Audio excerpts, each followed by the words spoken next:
Bismillahirrahmanirrahim. Ayo bawa harta ke surga. Dukung pembangunan sekolah Islam Mufid dengan donasi ke rekening atas nama Yayasan Muflih untuk Islam dan Dakwah. Bismillahirrahmanirrahim. Assalamualaikum warahmatullahi wabarakatuh. Alhamdulillahirabbil alamin, wassalatu wassalamu ala asyrafil anbiya wal mursalin wa ala alihi wa ashabihi wa man tabi'ahum bi ihsanin ila yaumiddin. Hadirin jamaah yang dirahmati Allah, kita bersyukur kepada Allah pada hari ini kita bisa kembali melanjutkan kajian mulia dengan manhaj salaf. Dan sebelum kita mulai kajian, coba jamaah lihat kanan kiri. Kalau tidak kenal, coba kenalan.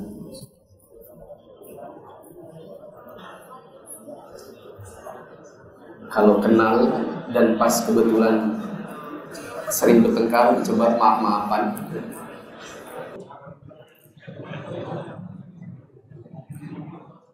Jamaah yang dirahmati Allah, kita bersyukur kepada Allah pada malam hari ini juga kajian lebih kondusif dari minggu lalu, karena alhamdulillah ada yang sumbang AC 2, kemudian mic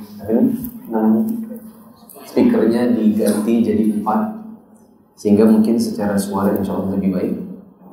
Dan semoga Allah mudahkan untuk senantiasa bisa mengadakan kajian dengan suasana yang nyaman. Di cetakan lama halaman 296, di cetakan baru 302 tentang taklid. Sudah berlalu pembahasan ya, beberapa minggu tentang ittiba'. Ittiba' artinya seseorang beramal sesuai dengan dalil, atau dia beramal mengikuti dalil.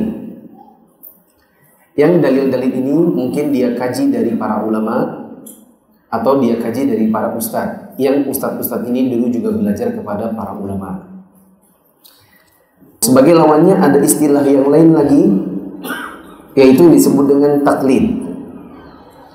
Saya beri contoh terlebih dahulu. Sebagian kaum muslimin, misal mereka dalam mengerjakan sholat, ketika mereka salam, mereka buka telapak tangan kanannya. Assalamualaikum warahmatullahi wabarakatuh. Assalamualaikum warahmatullahi wabarakatuh. Jadi salam sambil membuka telapak tangan. Kebanyakan orang yang mempraktekannya, kalau kita tanya, Bapak mempraktekkan demikian itu dalilnya atau dasarnya apa ya? Maka kebanyakan dari mereka insya Allah akan mengatakan, ini kami dapati dari guru-guru kami. Mereka menyandarkan pendapat itu kepada guru-gurunya. Tapi kalau ditanya tentang dasarnya, mereka tidak mengetahuinya. Atau bahkan juga tidak bisa menunjukkan kitab-kitab sunnah yang mengajarkan demikian.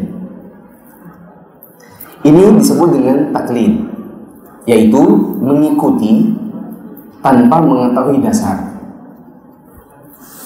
Mari kita baca dulu pengertian taklid. Kata penulis, menurut bahasa, taklid itu adalah mengenalkan kalung di leher. Adapun secara istilah, taklid itu artinya mengambil pendapat orang tanpa mengetahui dalil. Ahlus sunnah mengajak untuk ittiba' dan melarang kita untuk taklid. Karena taklid itu bisa menyebabkan umat menjadi jumud, yaitu berfikirnya beku, memang tidak berfikir, menjadi fanatik buta, berpecah belah, berselisih, bahkan saling bermusuhan karena faktor taklid ini. Karena orang saling menyandarkan perbuatannya kepada gurunya, dan akhirnya lama-kelamaan jadi saling berselisih. Bahkan gak jauh-jauh kita berikan contoh kepada sebagian orang yang mengerjakan amalan-amalan yang menurut kita tidak ada dalil. Kadang-kadang di antara kita yang sudah belajar kajian sunnah pun masih banyak faktor taklidnya. Contoh, ini 2 orang ikhwan sudah ngaji. Yang satu punya rumah makan dan di situ ada logo Gojek, ya kan? Yang satu punya rumah makan dan dia tidak mau jualan di Gojek. Ketika ini mengkritisi, kamu jualan ini kok membuka layanan Gojek, itu apa enggak riba? Maka dijawab, enggak riba. Siapa yang bilang riba? Setauku itu riba. Coba kamu dengar kajiannya Ustadz Fulan, itu di dalamnya disebutkan tuh riba. Tapi ketika ini bertanya, oh ya, di kajian itu dalilnya Ustadznya apa? Nah, ini nggak bisa menjelaskan, karena dia cuma menyandarkan pendapat itu kepada kajian Ustadz Fulan, tapi tidak bisa menjelaskan dasar-dasarnya. Itu namanya apa berarti? Taklid. Lah ini nanya balik, lah kamu sendiri berani buka-buka layanan Gojek, nggak riba? Tahu dia dari mana? Ada di kajiannya Ustadz Fulan. Beliau bilang nggak apa-apa. Yang nggak boleh itu GoPay-nya, ngasih diskonnya. Apa dasarnya? Oh, nggak tahu juga. Akhirnya ternyata ini taklid juga. Akhirnya sama-sama taklid. Nah, ini ketika masing-masing mempertahankan pendapat dan ternyata sama-sama nggak tahu dasar, insya Allah setelah itu biasanya silat lidah, berselisih. Saya dengar dari sebagian ikhwan-ikhwan yang lama-lama dulu-dulu sering berselisih pendapat untuk sesuatu yang mereka sandarkan. Misalnya, saya dengar dari Ustaz Abdurrahman katanya begini-begini. Enggak, saya dengar dari Ustaz Anu katanya begini-begini. Tapi masing-masing ketika ditanya Ustaz Abdurrahman dalilnya apa, dia tidak paham. Ketika ditanya kalau Ustaz Fulan dalilnya apa, tidak paham juga. Akhirnya lain. Contoh mudah di zaman dahulu sering kita lihat, bahkan ini demonstratif ya, kelihatan banget gitu. Ikhwan-ikhwan yang ngajinya sunnah, kalau sudah sholat sunnah dan di depannya itu orang dijadikannya sebagai sutro, lalu orang ini pergi, dia jalan beberapa langkah. Ketika ditanya, apa dalilnya, kenapa kok melangkah? Oh, kajian sunnah begitu. Padahal kan kajian sunnah ngajarin begitu, dalilnya apa? Emangnya kenapa Pak? Nggak ada itu jalan-jalan begitu. Jalan-jalan itu ke Manggar. Ya. Kalau saya sih di tempat aja. Kenapa Pak? Apa dalilnya? Oh, kalau kami di organisasi kami memang begitu. Nggak ada itu namanya sutro itu kalau ditinggal terus nanti jalan, nggak ada. Akhirnya ternyata ini taklid. Yang ini taklid juga. Begitu. Awal muncul taklid, kata penulis, taklid pertama kali muncul pada abad ke-4 Hijriah. Pada abad ke-4 Hijriah. Berarti kita sudah bisa pastikan di zaman Nabi SAW, karena Nabi masih hidup, para sahabat melihat bagaimana sholatnya Nabi, maka tinggal ngikut saja. Apa namanya? Ittiba. Kalau mau mengadakan misalnya penyelenggaraan jenazah, mereka tinggal tanya Nabi, tinggal lihat Nabi bagaimana mengurusnya, atau minta petunjuk Nabi, dan itu namanya ittiba. Ketika Nabi wafat, para sahabat menjadi guru-guru bagi para tabi'in. Para tabi'in ketika ingin mengetahui sesuatu tentang ilmu, maka mereka bertanya kepada para sahabat. Para sahabat pun mengajarkan mereka para tabi'in ini berdasarkan apa yang mereka timba ilmunya dari Nabi dahulu. Ini juga dinamakan ittiba. Ketika berlalu para sahabat, muncul para tabi'in sebagai guru-guru bagi para tabi'in. Tabi'in kalau ada sesuatu maka mereka kadang-kadang tanya kepada para tabi'in, di mana para tabi'in mereka menyandarkan perkataan-perkataan atau ilmu mereka kepada guru-guru mereka dari kalangan para sahabat dahulu. Mereka pun masih ittiba. Ketika mulai habis generasi yang salaf yang 3, maka kemudian orang mulai belajar dan akhirnya belajarnya adalah sekedar menyandarkan kepada guru-guru. Ini disebut dengan taklid. Taklid itu, kata penulis, tercela. Boleh dikasih catatan di situ. Catatan perlu dicatat karena di situ tidak ada. Pada poin 2, apa poin 2? Celaan terhadap taklid. Beri catatan, pada asalnya taklid itu tercela. Pada asalnya taklid itu tercela.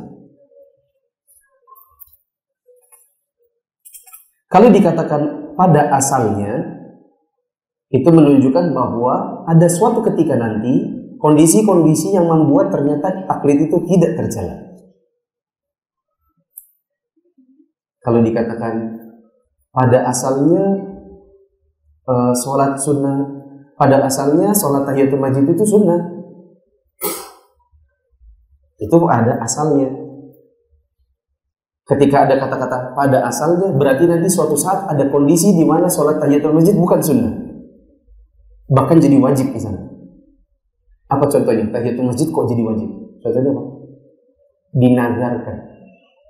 Bila hari ini saya lulus ujian, setiap hari selama setahun ke depan, setiap kali masuk masjid saya akan tahiyatul masjid. Asalnya sunnah, ketika dinazarkan berubah jadi wajib.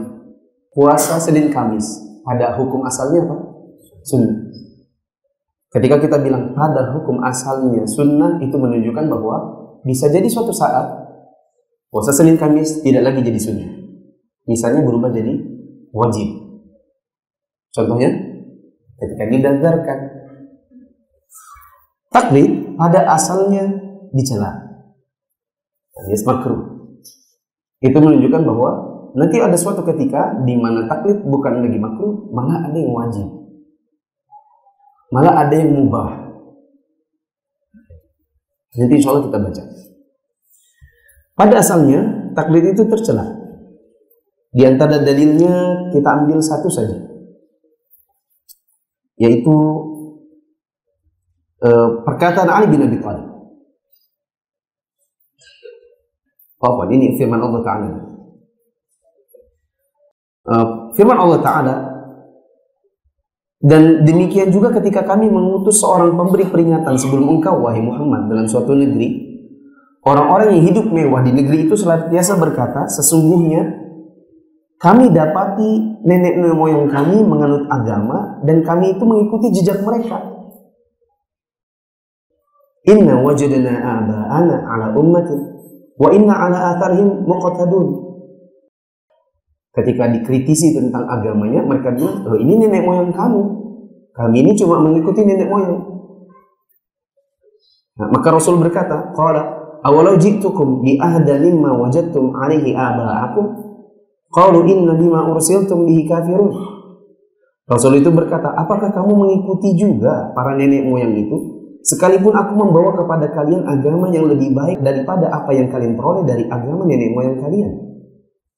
Maka mereka menjawab, sesungguhnya kami mengingkari agama yang kamu diperintahkan untuk menyampaikannya. Ini celaan dikarenakan sebagian orang ketika dia beragama dikritisi begini yang dibawa oleh Rasul, maka mereka berkata, tapi ini agama nenek moyang. Ali bin Abi Thalib radhiyallahu anhu mengatakan, al-qulubu aw'iyatun fa khairuha aw'aha lil khair. An-nasu thalathatun fa'alimun rabbani wa muta'allimun ala sabilin najah, atau wa muta'allimun ala sabili najatin wa hamajun ra'a atba'u kulla na'i. Hati ini adalah wadah, kata Ali bin Abi Thalib. Hati yang terbaik adalah yang paling banyak menampung kebaikan. Manusia itu tiga macam. Manusia itu ada tiga macam. Ada orang alim rabbani, ada penuntut ilmu, dan ada orang hina yang mengikuti setiap menyeru-menyeru. Itu menunjukkan kepada kita bahwa manusia ini dilihat dari tingkatan ilmunya. Ada yang memang betul-betul ulama rabbani, ada yang agak bawah, yang paling bawah mana? Yaitu orang yang senantiasa taklid, karena agamanya cuma ikut-ikutan. Dan kita, kalaupun belum sampai pada level ulama, kita harus ada di level tengah. Apa itu? Menuntut ilmu. Makanya kita belajar, makanya kita bikin pengajian. Kenapa? Karena kita ingin berada di level yang mulia, meskipun belum sampai pada taraf ulama, paling tidak menjadi seorang penuntut ilmu. Tidak yang paling bawah. Apa yang paling bawah? Taklid atau muqallid. Bagaimana itu muqallid? Semua urusan agamanya hanya ikut-ikutan. Ya, sholatnya ikut-ikutan. Orang buka telapak tangan, buka juga telapak tangan. Orang zikirnya caranya begini, ikut juga begitu. Orang nanti dikubur caranya begini, ikut juga begitu. Nanti azankan mayitnya. Ketika ditanya, apa Pak dalilnya? Nggak tahu juga kalau dalilnya gimana. Ternyata taklid. Ya. Wallahu a'lam bishawab. Kata Imam Abu Hanifah, tidak halal bagi seseorang mengambil perkataan kami selama dia belum mengetahui dari mana kami ambil perkataan kami. Atau dengan kata lain, jangan ambil perkataan kami tanpa mengikuti apa dalil dari dibalik perkataan kami. Beliau juga mengatakan, apabila ada suatu hadis, maka itulah mazhabku.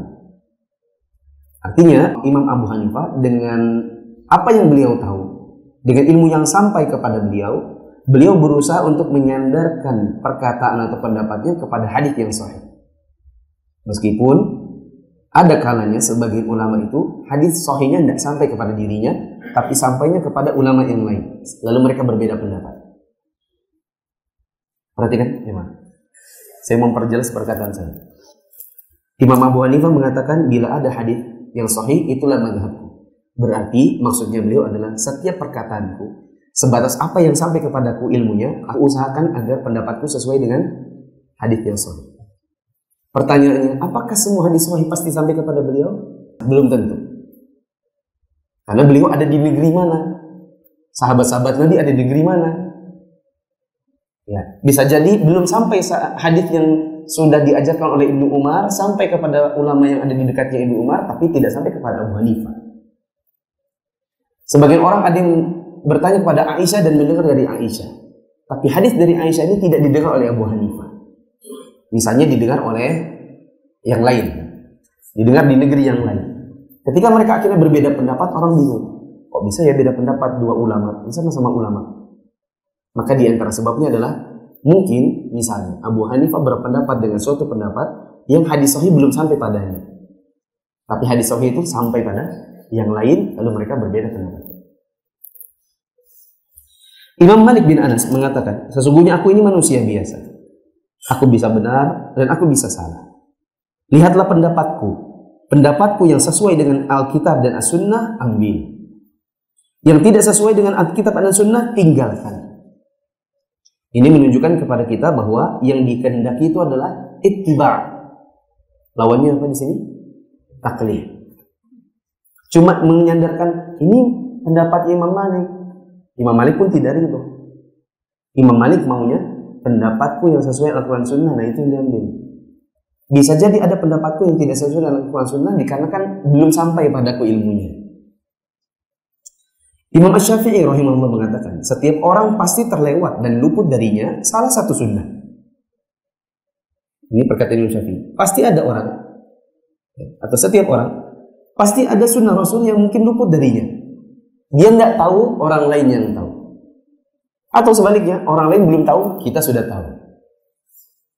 Maka kata Imam Syafi'i, apapun pendapat yang aku katakan, apapun prinsip yang aku tetapkan, kemudian ada hadis Rasulullah SAW yang ternyata bertentangan dengan pendapatku, maka yang disabdakan Rasul itu yang diambil. Sedangkan pendapatku tinggalkan.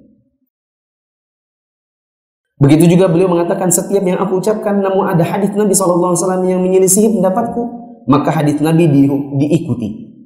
Dan jangan kalian taklid kepadaku. Apa contohnya? Boleh pinjam-boleh? Boleh teman-teman catat di situ. Contohnya, wudu hanya usap apa ini? Ubun-ubun. Usap ubun-ubun. Ini pendapatnya Imam Syafi'i.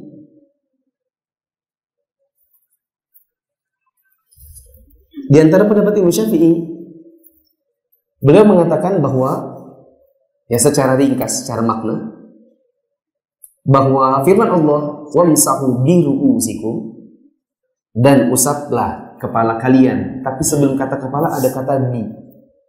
Ada bi. Dan usaplah di kepala kalian. Bi ini apa? Kalau belajar bahasa Arab, bi itu artinya apa? Dengan. Kayak apa? Dan usaplah dengan kepala kalian. Bagaimana memaknainya? Apa airnya diam dan kepalanya yang goyang?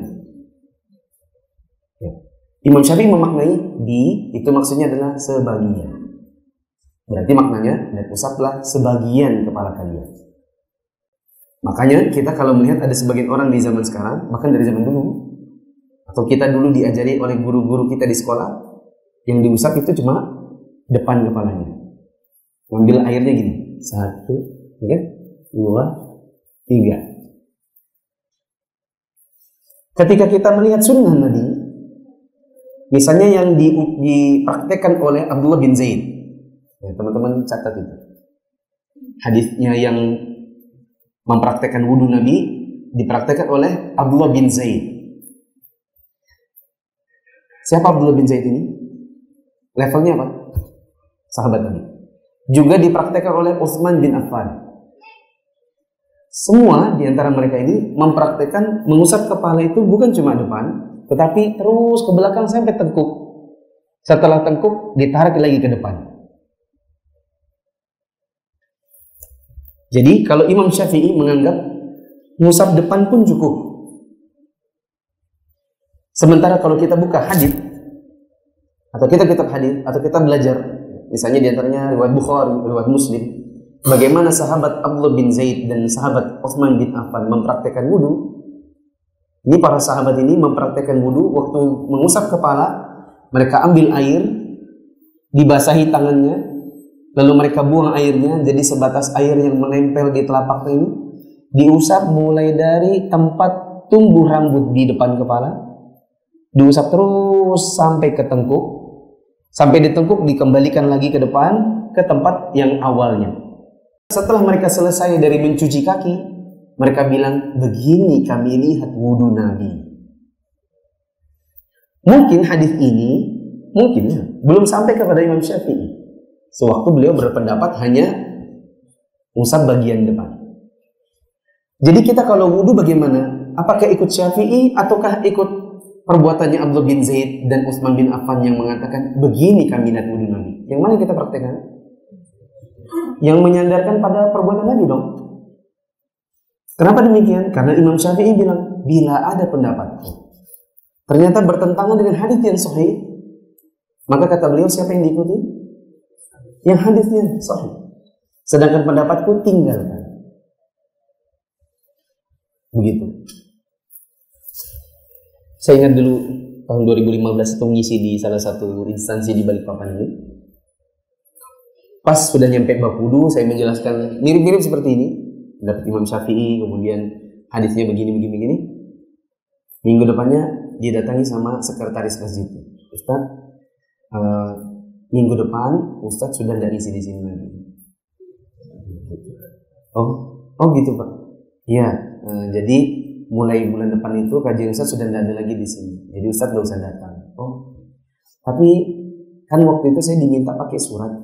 Kalau bisa saya disuratin lagi bisa nggak Pak? Pemberhentiannya pakai surat. Oh iya, nanti saya yang bikinkan karena saya ke sekretaris masjid. Oke. Pulang, saya telepon yang ngundang waktu itu. Saya telepon, Mas, tadi saya didatangin sama bapak-bapak. Ciri-cirinya gini Mas. Oh iya Ustaz, kenapa Ustaz? Nah kata bapak itu kajian Anda mulai bulan depan sudah nggak ada. Oh Ustaz, beliau memang kemarin protes. Kata beliau, Ustadznya itu siapa berani salah-salahkan Syafi'i? Gitu. Karena Ustadz ngomong soal apa? Wudunya Imam Syafi'i. Kata beliau, Ustadz itu siapa? Oh, jadi gimana? Nah itu dosa didengarin Ustadz, karena cuma bapak aja yang nggak mau. Minggu depan datang aja nggak apa-apa, nggak ada masalah. Itu cuma bapaknya aja kok, oknum. Gitu. Oke, lanjut. Kata Imam Ahmad bin Hanbal, kalian tidak boleh taklid kepadaku. Tidak boleh juga taklid kepada Malik, kepada Syafi'i, kepada Auza'i, kepada Ats-Tsauri. Tapi ambillah dari mana mereka mengambil. Maksudnya adalah jangan ambil pendapatnya mereka dengan mentah-mentah. Tapi apa dalilnya mereka itu yang kalian ambil. Berarti kalau di zaman sekarang, saya juga bisa bilang kepada kita semua, kalau kita ingin mengikuti perkataan seorang ustadz dalam sebuah hukum, maka jangan cuma sekedar ambil kesimpulannya, tapi pelajari juga apa dasarnya ustadz tersebut berkata demikian. Seperti contoh tadi saya contohkan, boleh atau tidak jualan di Gojek. Ya, ada yang bilang boleh, ada yang bilang nggak boleh. Nah, kalau kita bilang boleh, maka kaji jangan cuma sekedar bolehnya, tapi harus bisa juga menjelaskan kenapa boleh. Takutnya kalau kita cuma bilang boleh, nanti sebenarnya kita ini selama ini hanya mencari-cari pendapat yang bilang boleh supaya bisa jualan. Begitu. Begitu juga ada yang berpendapat tentang misalnya GoPay. Ada yang bilang kalau GoPay itu diambil diskonnya itu riba. Kalau kita mau berpendapat itu riba, maka dari mana asal muasal kata-kata itu sehingga akhirnya dihukumi riba, harus tahu. Begitu juga sebaliknya, kalau kita bilang itu tidak riba, maka perlu diketahui juga apa dalil atau landasan kenapa itu dikatakan tidak riba. Bahaya taklid. Sebenarnya saya bilang lebih bagus bahas yang nomor 4 dulu. 4 di situ apa hukum? Hukum taklid. Bagusnya kita bahas hukum taklid dulu. Hukum taklid. Taklid itu dibolehkan. Apa? Hukum taklid tadi hukum asalnya apa? Tercela. Hukum asalnya dicela. Makruh. Nah, di sini ada penjelasannya. Taklid dibolehkan bagi orang awam yang tidak mampu meneliti dalil dan mengambil hukum darinya. Berarti taklid ini ada beda-beda hukumnya. Sama seperti pernikahan. Nikah itu kan hukumnya tidak cuma satu. Nikah itu ada yang wajib, nikah itu sunnah, nikah itu bisa jadi hukumnya adalah makruh, bahkan ada nikah haram. Itu tidak. Kapan nikah jadi wajib? Bila orang ini khawatir sekali akan jatuh dalam zina, dan dia tidak sulit untuk menahan hawa nafsunya. Sunnah, bila dia mampu menahan hawa nafsunya, tapi memang dia sudah mampu secara fisik, finansial, ya, mampu ba'ah, mampu jima. Bisa jadi makruh manakala ternyata ada hal-hal yang menghalangi tercapainya tujuan pernikahan itu sendiri. Bisa jadi haram. Misalnya seseorang menikahi seorang wanita yang dia memang target untuk menyakiti si wanita ini. Maka ini nikah haram. Berarti taklid juga kurang lebih demikian. Taklid itu ada yang boleh. Kapan dibolehkan? Dibolehkan bagi orang awam yang tidak mampu meneliti dalil dan mengambil hukum darinya. Bahkan sebagian ulama ada yang mengatakan haram bagi orang awam berijtihad membuat hukum. Karena orang awam tidak mengerti bagaimana cara mengambil hukum, istinbat hukum tidak paham. Baik, sekarang kapan dikatakan itu orang awam? Di antara para ulama yang bilang semua yang belum belajar usul maka dia awam. Semua orang yang kajian tapi belum belajar usul fiqh, kaidah-kaidah fikih, biasanya levelnya awam. Kenapa demikian? Karena dua ilmu ini di antara ilmu pendukung untuk bisa istinbat. Sedangkan dua ilmu ini tidak bisa dipelajari dengan baik kalau belum bisa baca kitab. Baca kitab tidak bisa kalau belum kelas bahasa Arab. Sulit ikut kelas bahasa Arab kalau ngajinya belum lancar. Berarti siapa yang ngajinya belum lancar? Pasti awam. Kenapa? Karena dipastikan tidak bisa istinbat hukum. Siapa yang belum pernah ikut kelas bahasa Arab? Pasti awam. Siapa yang ikut kelas bahasa Arab tapi belum bisa baca kitab? Pasti awam. Siapa yang sudah bisa baca kitab tapi belum pernah belajar usul? Tetap awam. Karena tidak bisa istinbat hukum. Dari mana? Dari mana mengetahui ini hukumnya begini? Dengan membaca ayat ini. Karena orang awam tidak bisa meneliti dalil dan mengambil hukum, maka mereka tidak boleh ijtihad dan tidak boleh beristinbat hukum. Mereka hanya boleh taklid. Nah, berarti untuk orang awam yang demikian taklid aja. Nggak boleh nih misalnya ya.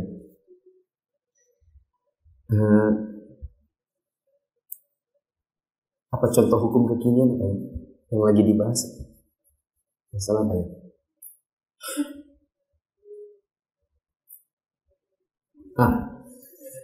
Yang baru-baru lewat. Apa? Yang baru-baru lewat. Hukum mengumpulkan apa? Boleh. Sekarang lagi banyak warung-warung yang menyediakan permainan boneka yang di lemari itu.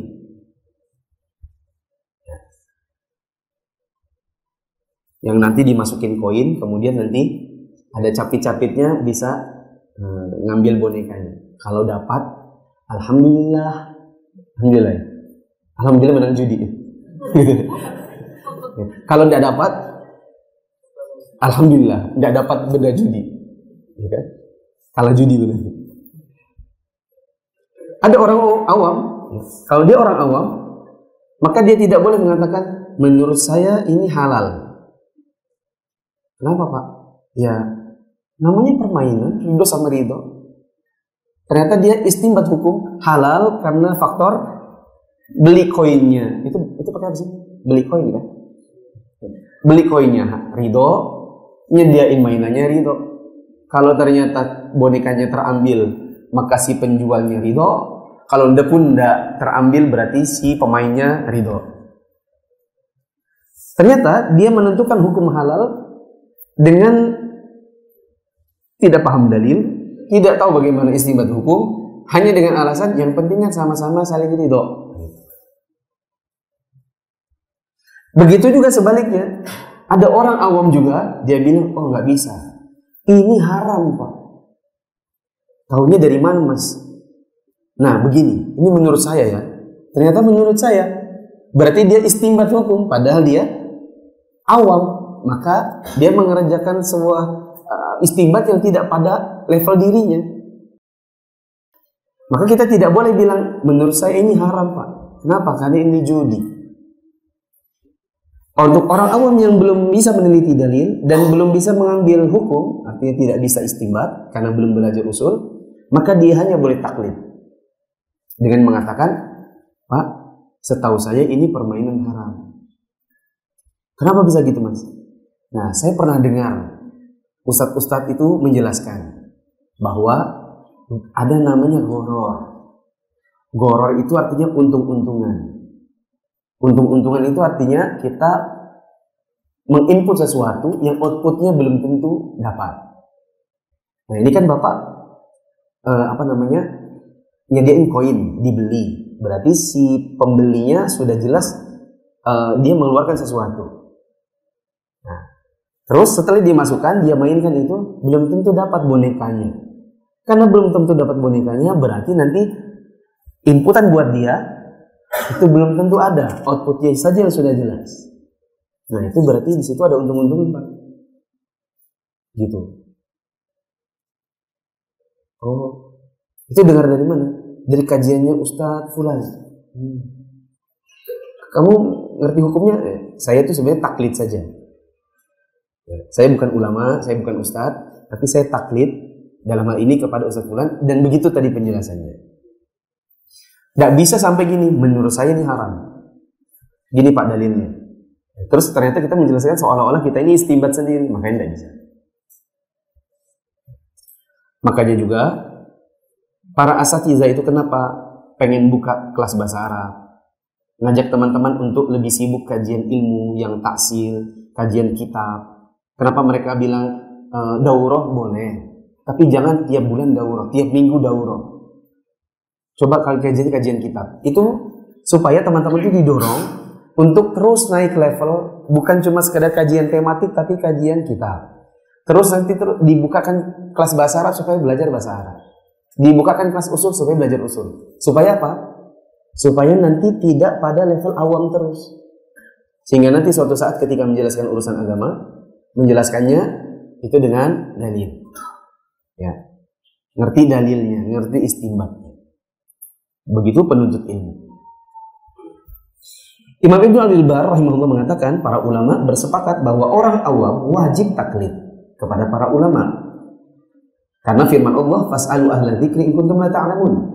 Tanyalah kepada para ulama, ahli ilmu jika kamu tidak tahu. Syekhul Islam Ibnu Taimiyah rahimahullah berkata, pendapat yang dipegang jumhur ulama bahwa ijtihad boleh bagi sekelompok orang dan taklid boleh bagi sekelompok yang lain. Mereka tidak mewajibkan ijtihad atas setiap orang dan lantas mengharamkan taklid, dan mereka juga tidak mewajibkan taklid lantas mengharamkan ijtihad. Maka yang dimaksud di sini ada kalanya seseorang itu pada tingkatan ilmunya dia bisa istinbat lalu kemudian dia berijtihad. Ada kalanya orang tidak sampai pada taraf demikian sehingga dia hanya bisa taklid. Dan sekali lagi kami sangat mengajak kepada teman-teman untuk menimba ilmu dengan kitab. Kajiannya betul-betul ilmunya itu ditaksir. Kemudian mengusahakan kalau belum bisa mengaji lancar ikut kelas taksir. Kalau sudah ngaji lancar, coba ikut kelas bahasa Arab. Kalau sudah bisa, bahasa Arab ini udah sering, kemudian udah bisa, coba ngaji usul. Supaya nanti naik pada derajat penuntut ilmu yang bahkan bisa menjelaskan ilmu kepada orang, tidak hanya taklid. Kita kembali ke nomor 3, bahaya taklid.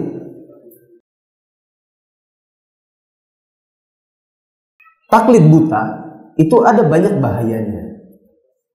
Disebutkan oleh penulis, bahaya taklid buta sangat banyak. Di antaranya, 1. Taklid itu bisa menyebabkan pendapat akal semata lebih didahulukan daripada dalil dalam suatu hukum yang didasarkan pada dalil. Ya. Perhatikan teman-teman. Perhatikan kalimatnya, kita baca sedikit. Taklid bisa menyebabkan berpendapat dengan akal semata akhirnya lebih didahulukan daripada dalil syar'i. Padahal di dalam agama mana yang lebih dahulu, dalil syar'i atau akal? Dalil syar'i. Coba perhatikan. Banyak orang karena taklid, apa yang menurut dia sesuai dengan akalnya itu yang dia kedepankan. Dalil syar'i tidak. Contoh orang-orang yang sekarang masih merokok. Yang ketika mereka ditanya kenapa bapak masih merokok, nanti dia jawab, ustadz-ustadz kan bilang makruh. Ternyata ustadz-ustadznya juga sama-sama ahli hisab, sama-sama para perokok.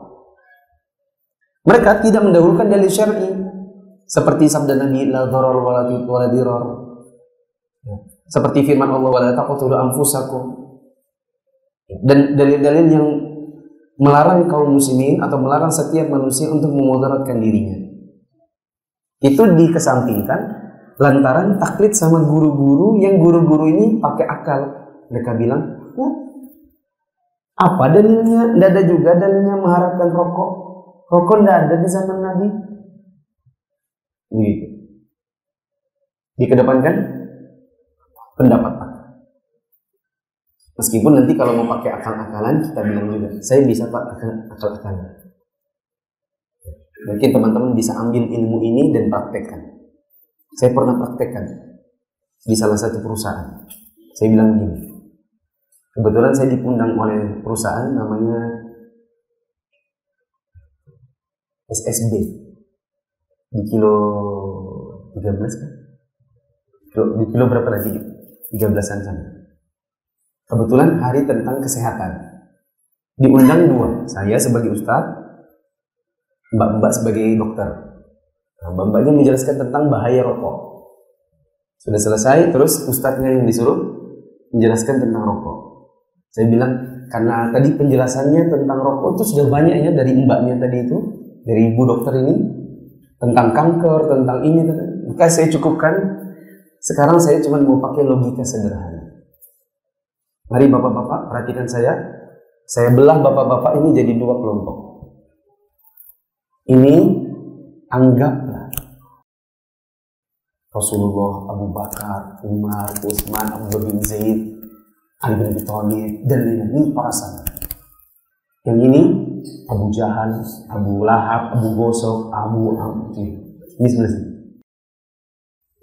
Kira-kira Bila ada yang jualan rokok di zaman Nabi, kira-kira yang rokok yang ini apa yang ini? Silakan dijawab. Karena banyak orang berkata, tapi kan rokok gak ada di zaman Nabi. Yuk kita akalin. Anggap saja ada yang jualan rokok. Siapa yang jual rokok ya? Misalnya Abu Lahab ya? Bandar rokok ya? Abu Lahab punya warung depan rumahnya jual rokok. Ketengan. Kira-kira yang tiap hari datang ke rumahnya Abu Lahab untuk merokok siapa? Kedua, anggap saja Rasulullah, Abu Bakar, Umar, semua ini pergi ke masjid masing-masing merokok. Terus setiap mau masuk masjid sudah tinggal dikit lagi, kan? Karena tidak mau rugi. Terus diinjak di depan Masjid Nabawi, diinjak, terus berhamburan lah itu semua puntung-puntung rokok yang coklat. Tentu bayangkan begitu. Nah, satu lagi, Abu Lahab, Abu Jahal, tadi itu semua ini rapat mau bunuh Nabi, merokok. Oh iya betul itu, nanti kita bunuh dia waktu, iya. Sambil main domino, sambil main main itu, remi. Nah, mana yang cocok? Mana yang mungkin terjadi? Nabi dan para sahabat mau ke masjid merokok, ataukah orang-orang ini membunuh Nabi rapatnya sambil merokok? Mana yang kira-kira cocok? Sudah, saya cukupkan demikian. Jadi saya waktu itu enggak panjang-panjang. Nah, saya tanya kepada jemaah, kira-kira mana yang lebih mungkin? Yang sebelah sini atau yang sebelah situ? Yang sebelah sini. Nah, di antara karyawannya waktu itu ada yang silakan ada yang mau tanya jawab. Langsung angkat tangan. Saya tidak setuju dengan Ustadz ini. Masa kami dikatakan Abu Jahal? Padahal saya nggak bilang Abu Jahal, saya bilang bayangkan seandainya. Nah, itu semakin menunjukkan bahwa semakin banyak ngerokok, semakin tertutup akal sehatnya. Saya kan nggak bilang ini Abu Jahal, enggak. Saya bilang andai kata. Karena saya membalas perkataan orang yang berakal-akalan. Mereka bilang kan nggak ada rokok di zaman Nabi. Jadi saya tambahin aja akal-akalannya. Bayangkan kalau andainya ada yang jualan rokok ketengan di zaman Nabi. Sekalian aja kita bayangin. Nah, taklid ini menyebabkan orang mendahulukan pendapat akal semata. Ada orang di zaman sekarang mereka memisahkan soft sholat laki-laki dan perempuan, dibikin campur lalu dibikin berjarak. Akal-akalannya adalah karena ini nanti untuk menghindari bau-bau pete, bau jengkol dan lain-lain. Padahal hadis Nabi dalil syari'nya apa? Suhu waktu. Akhirnya dalil syari' ditinggalkan lalu dibikin orang berjarak. Padahal tidak ada virus, tidak ada apa. Ternyata dengan akal-akalan. Bahaya kedua, menyebabkan fanatik mazhab dan akhirnya timbul perbedaan-perbedaan dalam akidah dan hukum. Taklid buta ini menyebabkan fanatik mazhab. Tadi saya sudah contohkan bagaimana sebagian orang benci dengan penjelasan tentang hukum wudu yang musafnya sampai tengkuk lalu ditarik kembali, lantaran bertentangan dengan pendapat Imam Syafi'i yang mungkin sudah diamalkannya sejak kecil dahulu, yang didapatkan dari guru-guru SD, SMP, yang penerbitnya bukunya warna hijau, Pendidikan Agama Islam kelas 4. Itu yang dipelajari, itu yang dibaca, atau buku yang warna biru yang dulu belinya di kelandasan. Enggak ya? Betul. Di situ kan ada tentang wudu, hanya bagian depan saja. Lalu karena itu berbeda dengan yang diamalkan sehari-hari, akhirnya lebih fanatik mazhab ketimbang mempelajari hukumnya sesuai dengan dalil. Kemudian di sini saya ada kasih contoh. Contoh di Balikpapan ini ada sebuah pengajian. Pengajian itu diisi oleh seorang ustadz dan hadirinya para muslimah. Pendapat ustadznya sama para muslimah ini kalau salaman boleh. Tapi kalau nanti sudah wudu lalu salaman, wudunya batal. Adapun yang kita tahu dari para ulama, yang kita gali dengan dalil-dalilnya, salaman sengaja sama perempuan hukumnya haram. Bila maksudnya dengan salaman dengan yang bukan mahram. Adapun tidak sengaja bersentuhan, misalnya kita di dekat Masjidil Haram, kita sudah wudu di hotel, kemudian jalan kena perempuan, maka itu tidak batal. Jadi orang kadang-kadang terbalik-balik. Timbullah perbedaan-perbedaan dalam akidah dan hukum. Sebagian orang karena taklid, tidak apa-apa kok. Kami kalau pengajian ummahat itu, bukan ummahat, pengajian ibu-ibu. Bedanya kalau pengajian ummahat biasanya yang sudah sembuh. Kami kalau pengajian ibu-ibu itu sama ustadz kalau pulang, kami salaman satu-satu. Ibu, jadi ibu salaman.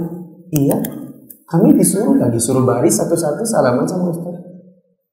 Gak apa-apa karena gak nafsu, katanya. Ini taklid sama ustadznya. Bahaya yang ketiga, taklid menyebabkan pemahaman yang salah dan mengakar kuat di dalam hati. Seperti perkataan orang, ikhtilafu ummati rahmah. Perbedaan atau perselisihan di kalangan umatku adalah rahmat. Lalu para ulama mengatakan, ini hadis tidak sahih.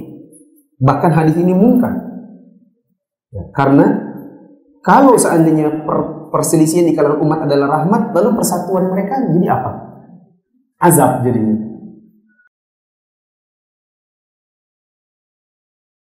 Ini mengakar di dalam sebagian kaum muslimin awam.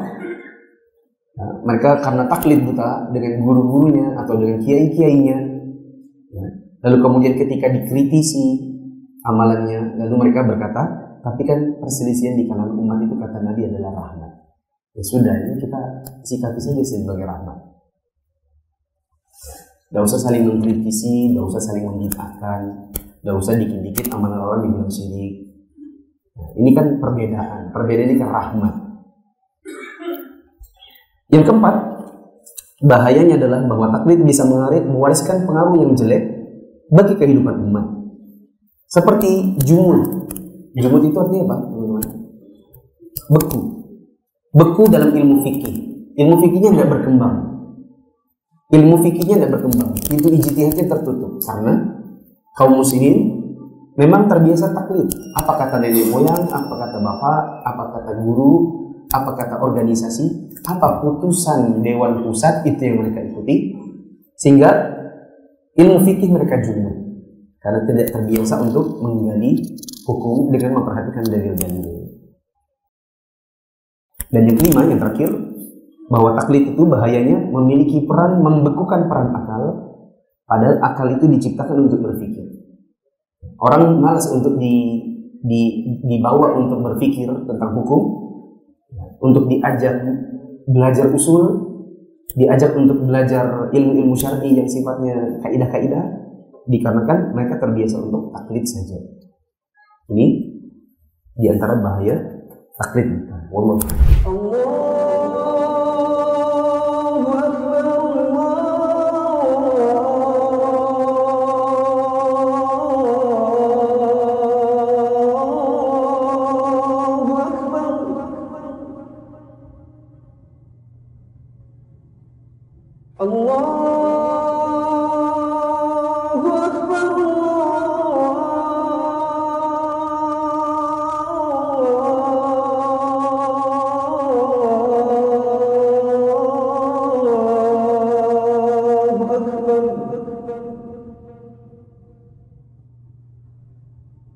Asyhadu an la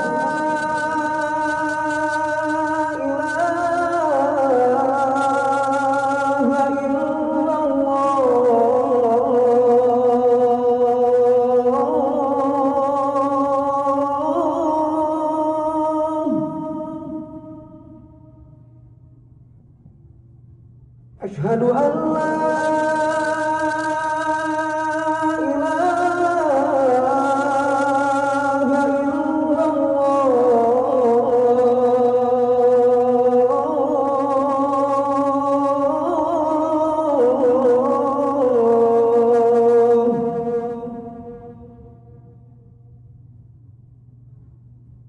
أشهد أن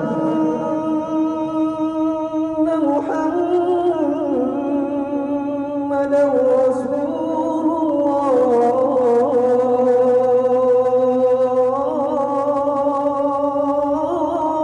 الله أشهد أن محمدا رسول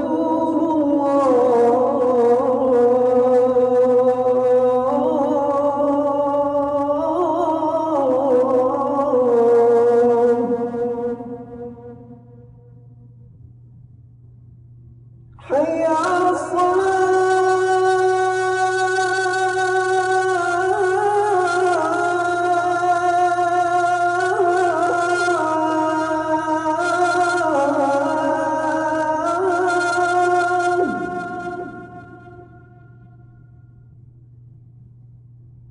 على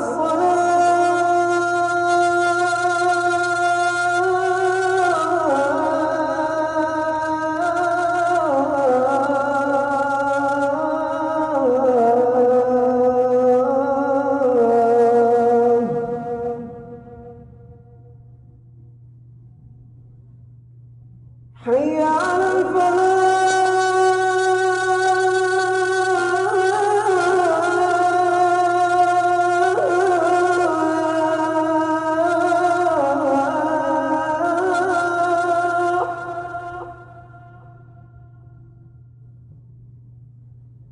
حي على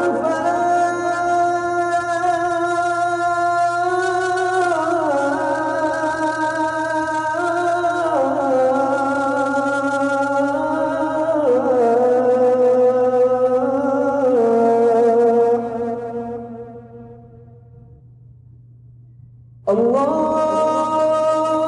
أكبر الله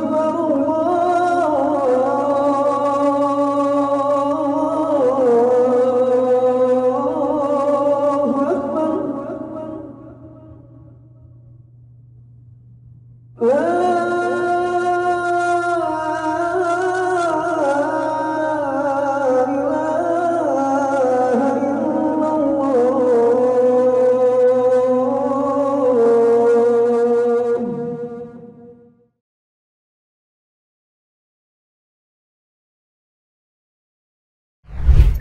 Nah, mari kita ringkaskan apa yang sudah kita pelajari malam hari ini. Taklid itu artinya apa artinya jemaah? Taklid itu mengikuti pendapat orang tanpa tahu dalil atau dasarnya. Apa lawannya? Kalau kita beramal dan kita tahu dalil, itu namanya ittiba kepada dalil. Kemudian apa hukumnya taklid? Hukum asalnya tercela. Kapan boleh taklid? Bagi orang awam, terus bagi orang awam yang tidak bisa melakukan istinbat dalil, atau tidak bisa istinbat hukum, atau tidak bisa meneliti dalil. Kapan itu terjadi? Intinya adalah manakala mereka belum belajar ilmu usul fiqh. Kalau dalam fikih ya berarti belum belajar usul fiqh.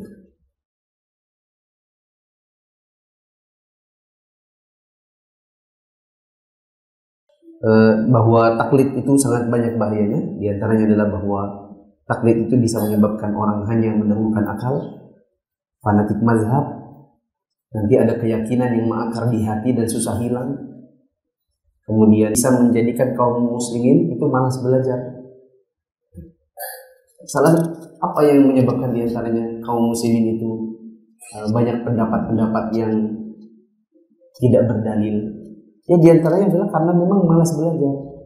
Daripada repot menghafal Quran, daripada repot hafal-hafal hadis, maka kalau ditanya hukum, mereka pakai nalar, pakai akal, atau cukup ikut-ikutan saja. Wallahu a'lam bishawab. Mungkin ada yang mau bertanya? Ibu-ibu mungkin kalau mau bertanya bisa menggunakan mikrofon. Mungkin ada yang bilang gini, apa iya bisa akhwat nanya mikrofon nanti kedengaran sama para ikhwan. Maka kita jawab, para ulama seperti di zaman sekarang mereka biasa siaran di TV seperti Syekh Abdul Aziz Al-Syekh, Syekh Sa'ad Syafri. Ya, mereka siaran di TV nanti membuka sesi pertanyaan, dan sesi pertanyaannya adalah para penyimaknya di rumah masing-masing. Di antara yang bertanya adalah para akhwat. Nah, Ustaz, mana yang lebih utama, sholat dekat rumah atau yang agak jauh dari rumah?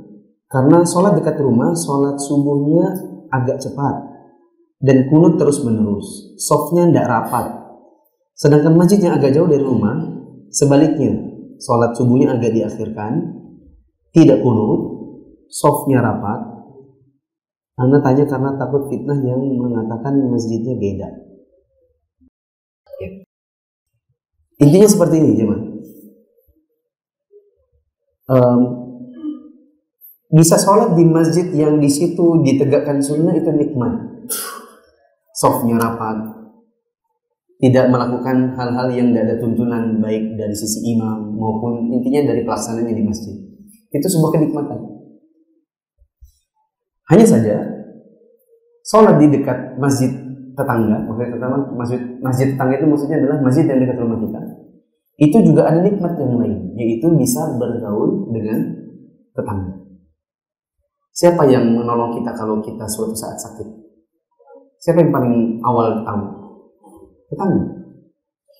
Keluarga kita bahkan kadang-kadang beda pulau, beda kota. Duluan tahu tetangga, kadang-kadang. Rumah kebakaran, siapa yang duluan nyiramin air? Tetangga. Kena gempa bumi, rumahnya retak-retak. Siapa yang kita tumpangi di sebelah? Tetangga. Ada nikmat yang lain manakala kita bergaul dengan tetangga. Maka sebatas yang saya ketahui, bila ada kondisi seperti ini, masjid di dekat rumah tapi tidak sesuai dengan sunnah, tapi itulah masjid tetangga saja. Sedangkan masjid yang jauh itu sesuai dengan sunnah, tapi dia bukan masjid tetangga saya. Maka yang lebih utama adalah gabungkan dua-duanya. Ada kalanya sholatnya di sini, ada kalanya sholatnya di sana. Bisa dipahami? Ini sudah lama saya jawab di YouTube saya, di kajian Mulia Manhaj Salaf dulu yang di Nasai. Pertanyaannya sama. Ya, pertanyaannya lebih rinci jawabannya bisa jemaah dapatkan di YouTube saya.